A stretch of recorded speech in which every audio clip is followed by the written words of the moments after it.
Di depan Bapak Ibu itu ada buku tauhid.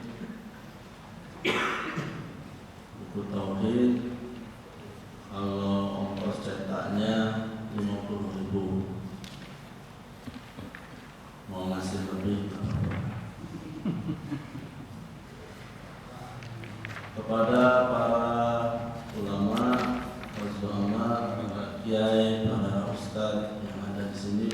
Saya menyampaikan salam takzim, salam hormat. Mudah-mudahan sesepuh tokoh-tokoh kita yang ada di sini diberi Allah umur yang panjang, disehatkan lahir dan batin.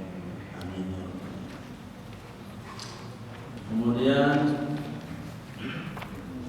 di depan Bapak Ibu juga ada selembaran, itu Hizib Jailani.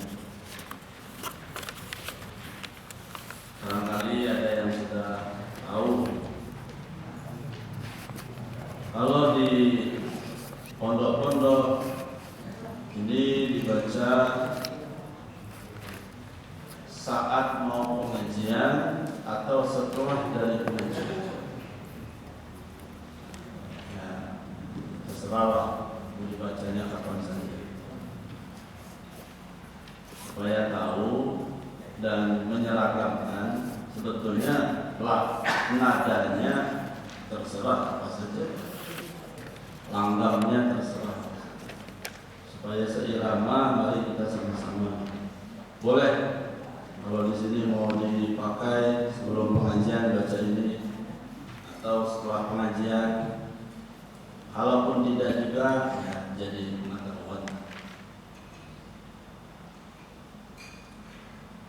La ilaha illallah, la ilaha illallah, la ilaha illallah, Muhammadur Rasulullah.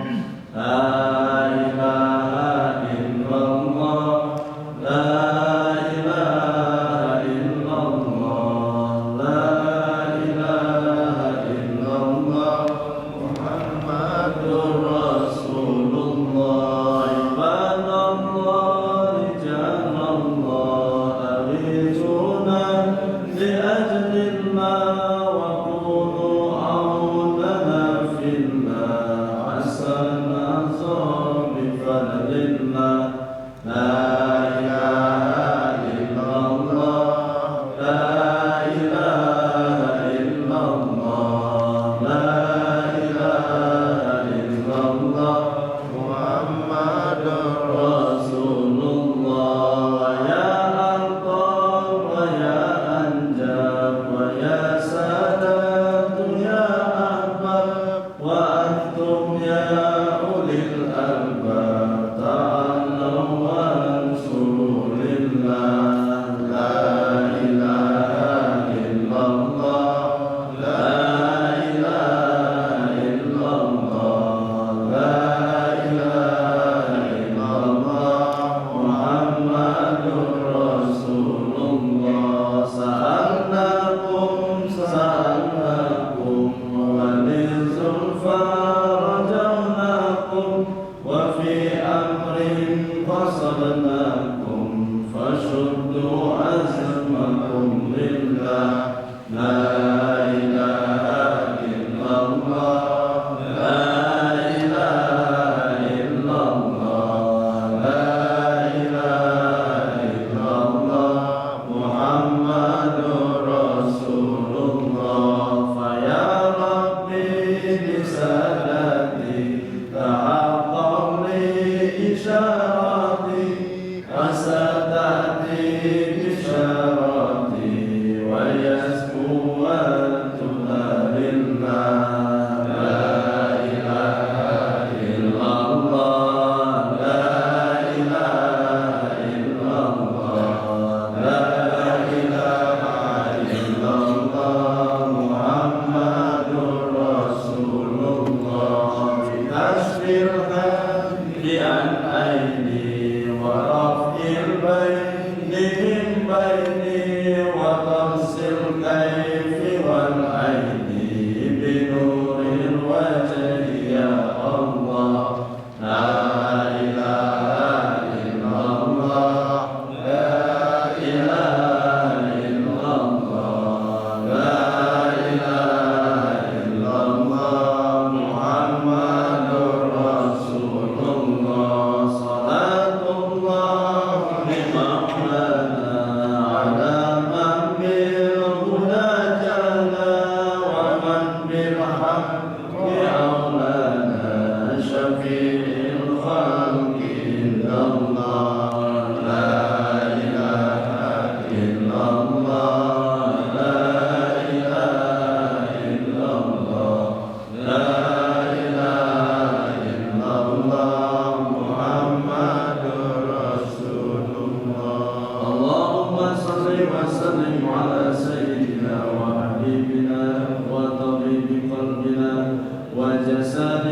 Ahmad al-Mustafa Sayyidil Mursalin wa ala alihi wa sahbihi ajma'in. Sallallahu Rabbuna ala nuril mubin Ahmad al-Mustafa Sayyidil Mursalin wa ala alihi wa sahbihi ajma'in. Itu Yazid Jailani.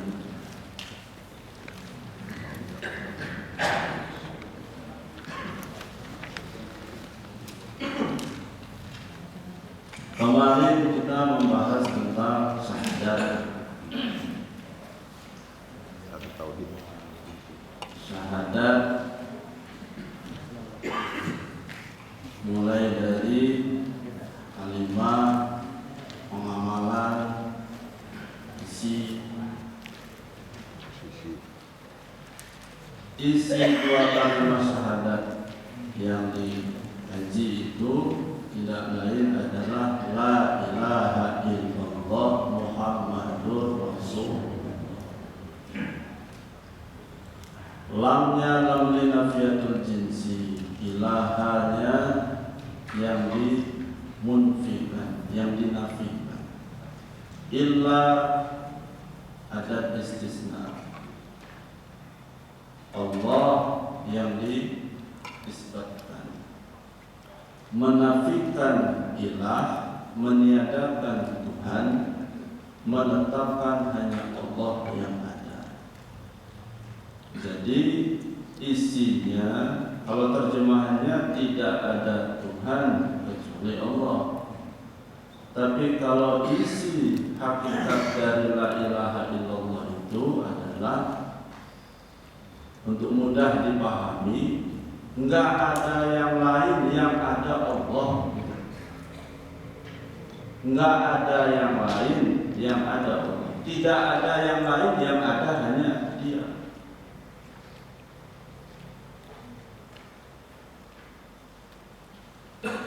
Mari ikuti peristilahan dalam tasawuf. Tahalli, tajalli. Sudah dibahas belum? Pernah? Tahalli, tajalli. Tahalli artinya pengosongan diri. Apa maksudnya? Diri kita ini harus kita bersihkan dari segala berbagai macam penyakit hati. Penyakit hati itu banyak. Iri, dengki, riya, takabur, ujub, sum'ah, namimah, senang dipuji.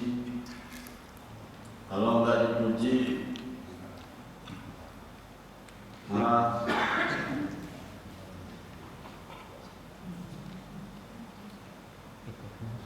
Riya dan lain-lain. Maka untuk bisa wusul kepada Allah, untuk bisa sampai menuju Allah, bukan dekat. Ada hamba Allah yang dekat kepada Allah, ada hamba yang sampai kepada Allah. Setiap dekat belum tentu sampai. Sudah di mana Leopard? Belum sampai di masjid. Sudah dekat dengan masjid? Iya. Tapi sampai? Belum. Kita ini ingin menjadi ahlullah. Sama-sama ayo. Ahlullah. Apa itu? Keluarganya Allah. Kita ingin menjadi keluarganya Allah. Maka orang-orang tasawuf kalau berdoa lebih banyak memuji Allah daripada minta. Kalau kita banyak minta, lebih banyak minta daripada muji. daripada tipis lah ya. Kalau ngangkatnya sama gitu ya, ngangkat tangannya. Tapi gaungnya isinya beda. Jadi di makom-makom orang tertentu berdoa ada yang minta, tetapi di makom-makom tertentu ada orang berdoa, hamba Allah yang berdoa bukannya minta, tetapi memuji.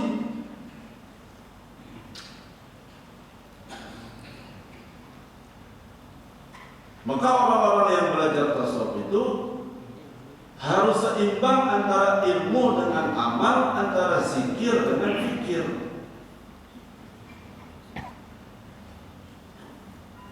Ilmunya harus dikaji, referensinya harus jelas, tidak boleh bertentangan dengan syariat, tapi tidak cukup hanya mengandalkan intelektual. Tapi kolbunya juga harus diolah. Cara mengolah kolbu itu dengan perbanyak amaliyah ibadah. Maka tidak heran kalau ada orang yang belajar tasawuf, zikirnya sampai ribuan kali. La ilaha illallahnya sampai 10.000.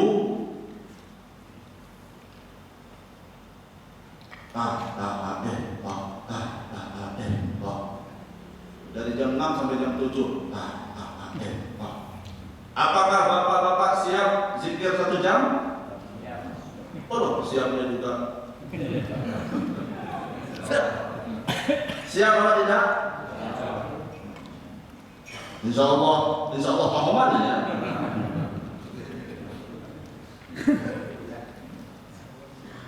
Kalau ada yang mengatakan, aduh Pak, itu zikir 1 jam kebanyakan itu, kapan kantornya? Kalau ada yang mengatakan zikir 1 jam kebanyakan, khawatir tidak kuat, saya balik tanya, kira-kira kalau nonton bola 90 menit siapa? Siap.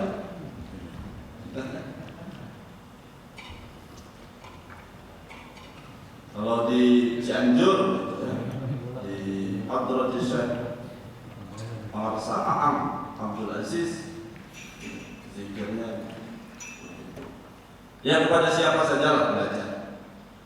Jangan karena kita sudah belajar tasawuf kepada satu guru menafikan guru yang lain.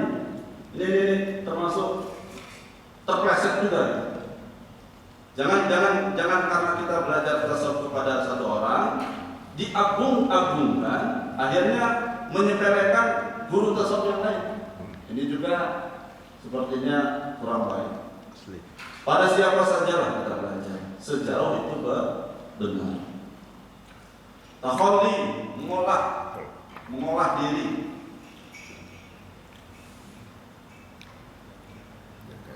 Subhanallahnya bisa sampai 10.000. Subhanallah.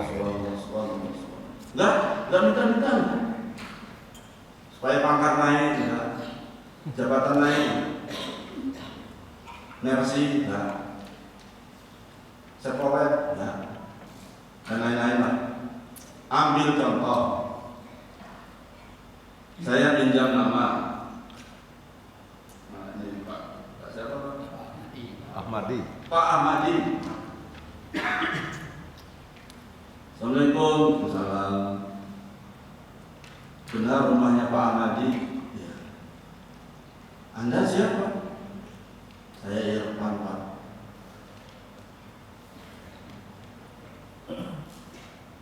Dari Lampung. Loh, kamu ini siapa? Jauh-jauh dari Lampung ke Cicabu. Umpama Pak Ahmad ini tinggalnya di Amerika. Amin ya.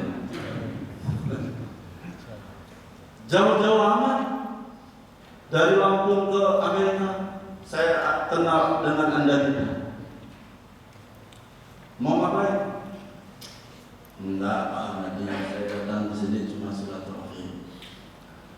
Ya, terus mau ngapain? Hanya ingin ngomong apa ngomong? Kalau Pak Ahmad itu ganteng, harangan kamu. hidungnya Pak Ahmad itu mancung. Baru kenal udah ngomong-ngomong gituan. Enggak loh Pak, pokoknya Bapak itu kayak artis. Hidung mancung, tinggi semampai.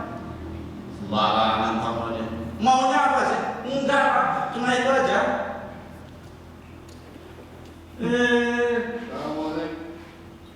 Nih, 3 juta. Paham ini kira-kira? Kepada Allah pun begitu Pak. Subhanallah, subhanallah, subhanallah, subhanallah, subhanallah. Berapa kali? 10.000 kali. Subhanallah, subhanallah, subhanallah, subhanallah. Mau ngapain sih? Enggak ya Allah. Subhanallah, subhanallah, subhanallah, subhanallah. Ngomong-ngomong, mau apa sih? Enggak ya Allah. Subhanallah, subhanallah.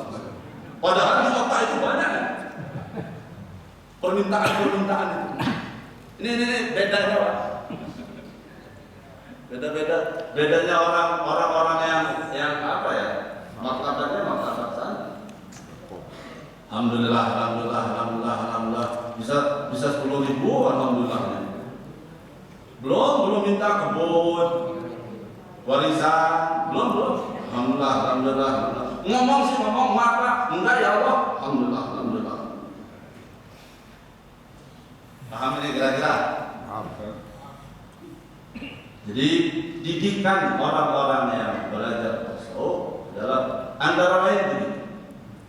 Malah dia akan merasa malu di hadapan Allah, banyak minta. Yang sudah ada belum disyukuri. Nah, itu takholi ya. Takholi, khotaman, ada istilah khotaman. Dan nanti Buya tanya dengan Buya apa itu khotaman.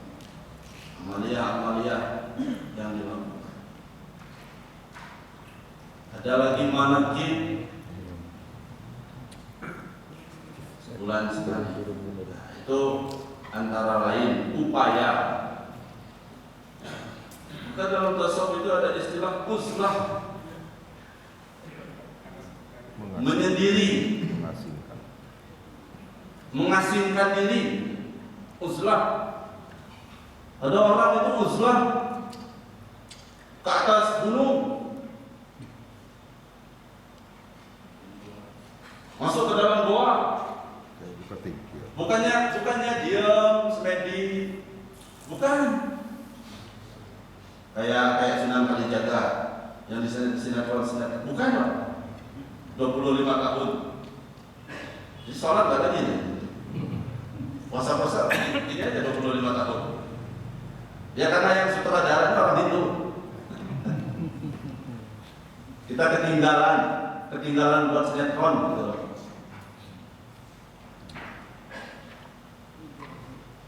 Ya, bertapa sebetulnya bukan diam diri. Ngapain di sana? Sholat, qiyamul lail, shaum, mengasah diri. Ya nggak lama, 3 hari, 2 hari, tanpa menyepelekan atau meniadakan nafkah keluarga. Nafkah keluarga tetap diberikan. Ada uzlah lahir, ada uzlah batin. Kalau uzlah lahiriah menyendiri dari keramaian, pergi ke sana. Mau dipraktekkan, nggak apa-apa, silahkan. Nggak dipraktekkan juga nggak apa-apa. Umpama di sini dibuatkan jadwal ujian tasawuf. Haji Hamdani ke Gunung Betung. Ke Gunung Sulak. Betapa di sana. Umpama ada uzlah batin, Pak. Uzlah batin itu apa? Batiniah ya. Menyendiri di tempat keramaian, bersembunyi tempat yang terang. Jadi kalau uzlah lahirnya menyendiri dari keramaian, mengasingkan diri dari keramaian. Kalau uzlah batinnya menyendiri di tempat yang ramai tapi sendiri gitu. Kayak gini, badannya tetap kumpul, tetapi rohaniahnya menyendiri. Istilah saja menyendiri itu ya, istilah saja. Karena nggak ada bahasa yang tepat, pakai lafaz menyendiri. Menyendiri. Apa maksudnya menyendiri? Rohaniahnya usul kepada Allah. Ini yang disinyalir ketika Rasulullah akan masuk ke dalam masjid. Ketika Rasulullah mau masuk ke dalam masjid, tiba-tiba ada iblis yang duduk di depan pintu masjid. Kata Rasulullah, "Iblis, ngapain?" Mohon maaf kalau namanya Iblis di sini. Iblis, jadi bahasa pahoman aja, kalau bahasa kitabnya begini. Ngapain Iblis di sini? Ini ya Rasul. Dari tadi saya mau menggoda orang yang sedang sholat. Terus, tapi saya takut dengan orang yang sedang tidur di sampingnya. Oh begitu? Kalau yang sholat ya Rasul, badannya aja yang tunda-tunda. Allahu Akbar. Mana-mana. Allah di mana Anda? Allahu Akbar. Tapi hatinya merawang kemana-mana. Saya suka menggoda orang seperti itu.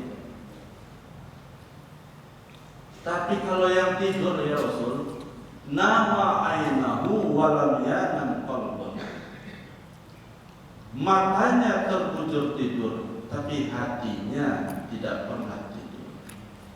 Saya takut dengan orang-orang seperti itu. Kalau kita Balik. mata tidur, hati Tidur.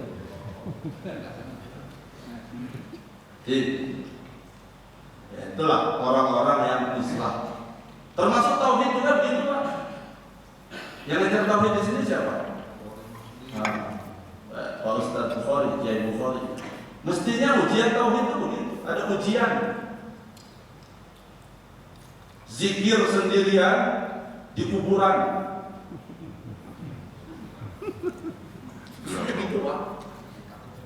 Ya takut apa enggak gitu.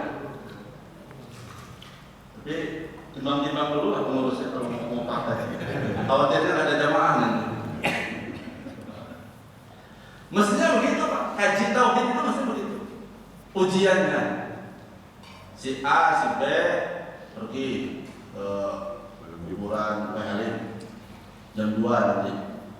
Jam 2 malam, jam 2 siang. Jam 2 malam. Ngapain? Ngamalkan zikir sendirian.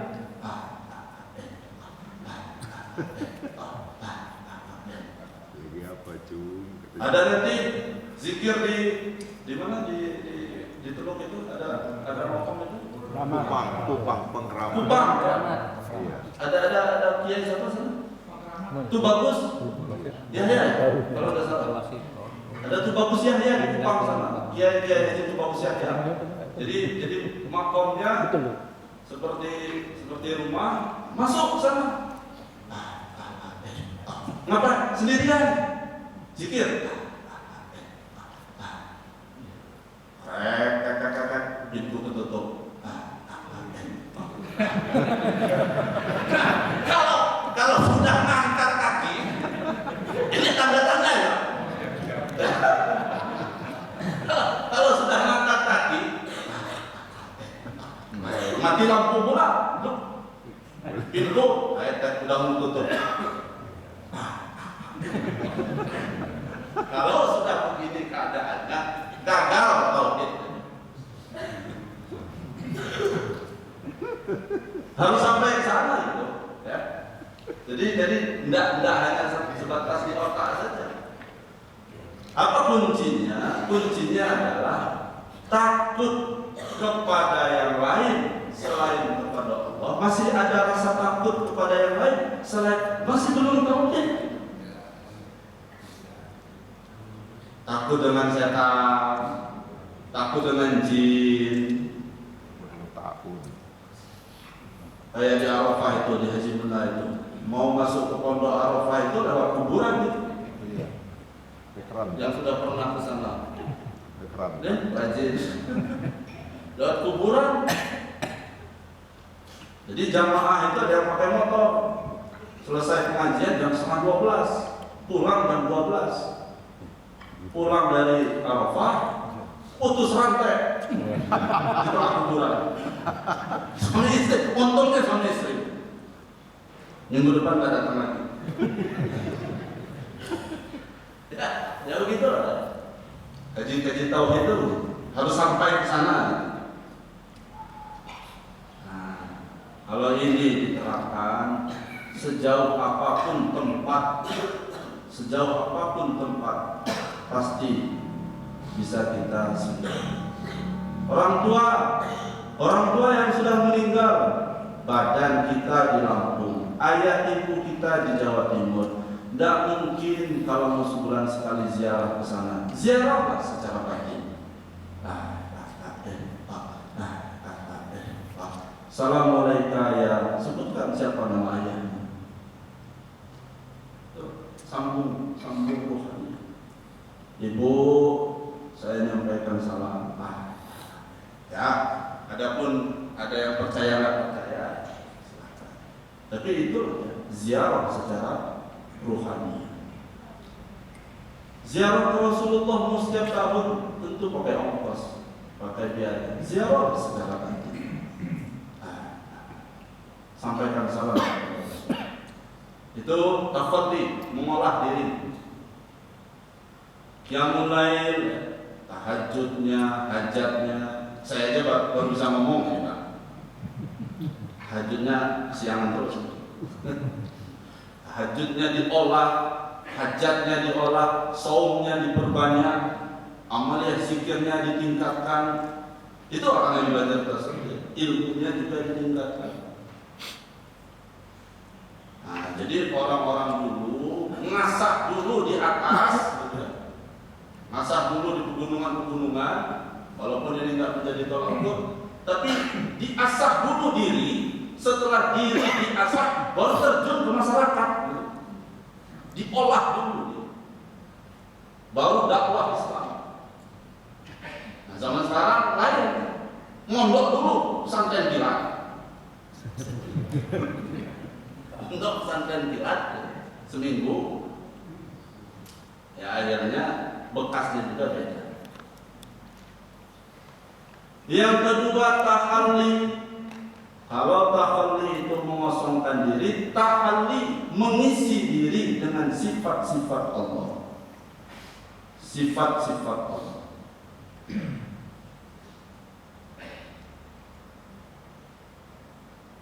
Yang ketiga adalah tajalli. Apa itu tajalli? Menyingkap tabir rahasia Allah. Itulah yang disebut dengan musyahadah, penyaksian musyahadah. Untuk mudah memahami apa yang disebut dengan syahadat, sebab kita ini selama ini menjelaskan syahadat itu penyaksian, menyaksikan. Untuk mudah memahami apa itu syahadat atau itu tajalli, contoh, ada anak usia 1 tahun, punya orang tua masih lengkap, ayah ibu. Si ayah cinta sekali dengan istrinya, umpama namanya Aah, pinjam nama kalau ada nama di sini. Nama istrinya Aah, nama suaminya Aa. Jadi nama suaminya siapa tadi? Aha. Nama istrinya Aha. Aa. Sudah berkeluarga 30 tahun. Tiba-tiba ajal menjemput. Si suami karena cinta sekali dengan istri, 1 bulan tidak keluar dari kamar, menangis, meratap kesedihan. Si istri ini semasa hidupnya ahli membuat taplak meja. Di ruang tamu ada taplak meja, di ruang dapur ada taplak meja, di ruang tengah ada taplak meja. Begitu suami keluar dari kamar karena saking cintanya dengan istri, begitu dia melihat taplak meja, Lihat istri. mulutnya berbicara, istriku sayang. Didengar oleh anak umur 1 tahun. Papa gila ya. Kira-kira yang salah mana? Bapaknya apa anaknya? Anaknya. Tidak ada yang Salah. Tidak ada yang salah. Yang benar yang mana? Dua-duanya benar. Si anak mengatakan papa gila karena di otak kepala dia yang namanya istri, yang namanya ibu itu manusia. Ini kenapa taplak meja disebut istri? Si ayah juga tidak salah, Pak. Kenapa ayah tidak salah? Walaupun mata kepalanya melihat taplak meja, tapi mata batinnya tembus pandang kepada siapa yang membuat taplak. Iya. Itu syahadat